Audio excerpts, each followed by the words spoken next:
Chapter 11. "Walkies!" I cried and dropped Streaker onto the whirring track. There was a startled yelp as Streaker was caught by the carpet and hurled backwards at high speed. She shot off the rear of the track, whizzed out through the door, rocketed across the kitchen and ended up with her backside rammed in the open front of the washing machine, which luckily wasn't switched on. Streaker fixed me with a bewildered gaze as if to say, "How on earth did I get into this position?" Her front paws were firmly on the ground, but the back half of her was even more firmly wedged in the washing machine. I ran over and tried to pull her out as gently as I could, but Streaker was jammed in there like King Arthur's sword in the stone. "Now what?" Tina gave me a silent shrug. "She can't move," I went on. "We've got to get her out. We need help." Tina shrugged again. "What kind of help?" she said. "Who do we ask? Plumbers? A garage? Fire brigade?" "The fire brigade!" I leapt to the telephone. "They get cats out of trees and things, don't they? Maybe they get dogs out of washing machines." It seemed like a logical answer to me. The fire brigade could toddle around and they'd have Streaker out in a jiffy. However, this was where we hit our next little problem. I wanted to ring the fire station and have a friendly chat about stuck dogs, but you can't ring the fire station without dialing 999. The telephone was answered immediately and I kept saying, "Look, this isn't an emergency, but..." The next thing we heard was dee-nee-nee-nee-nee. Talk about embarrassing.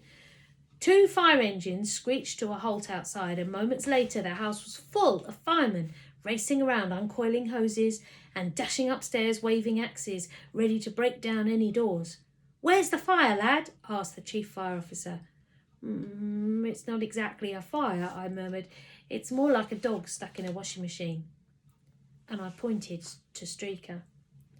The chief fire officer was very good, and he sized up the situation at once. "Right, lads," he bellowed. "We need cutting gear, the pliers and the grease on the double. We've got a doggy problem here. Take care. Don't hurt her." Tina peeked through the front window. You've got lots of nosy neighbours, haven't you, Trevor?" It was true. The street was lined with about 50 people, all ages, all colours, all sizes, and all staring at us very hard and muttering. In the middle of this, Mum arrived home. 2 fire engines were blocking the road in front of her home with their orange and blue lights flashing furiously. Hoses dangled from every window and firemen were running in and out of her front door.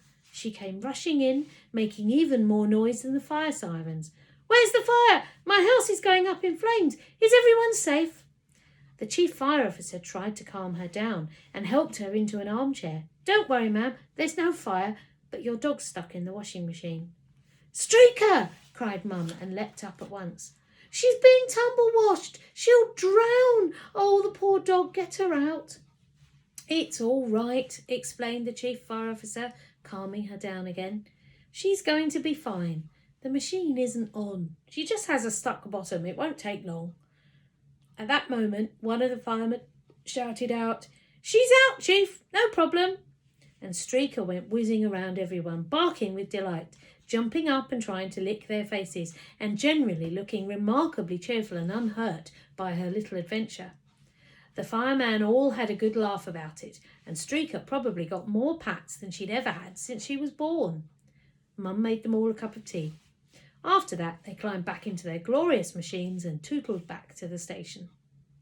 Mum waved them all goodbye, all smiles, came back inside, shut the door with an ominous bang. She glared at her exercise bike, her tights and the old stair carpet.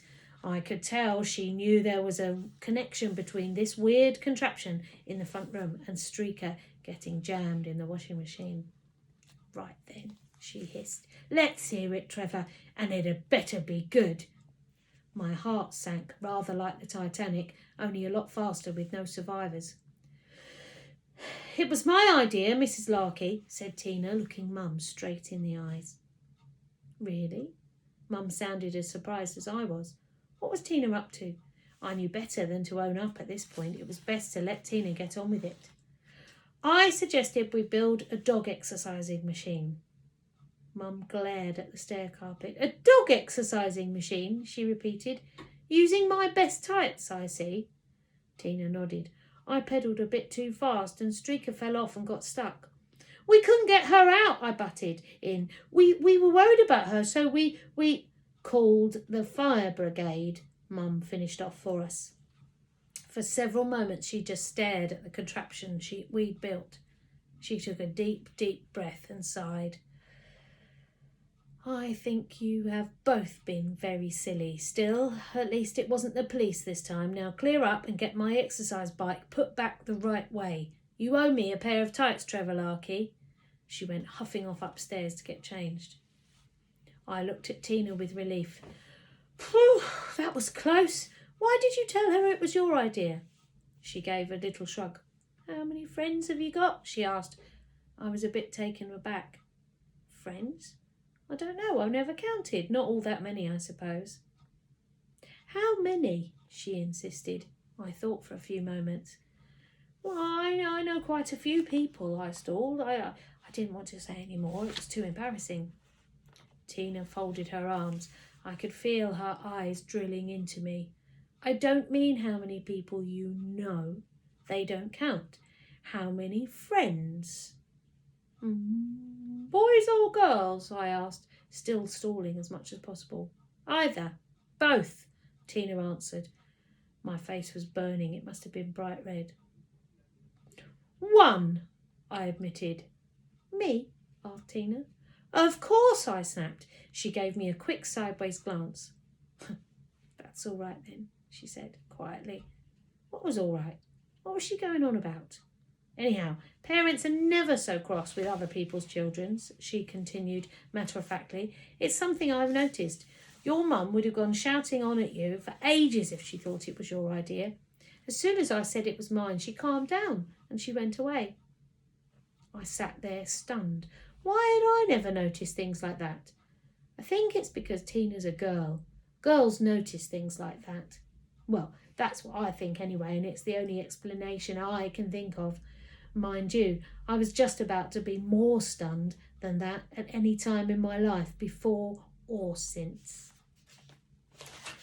Got one more chapter to go. I wonder why Trevor's going to be so stunned. See you later.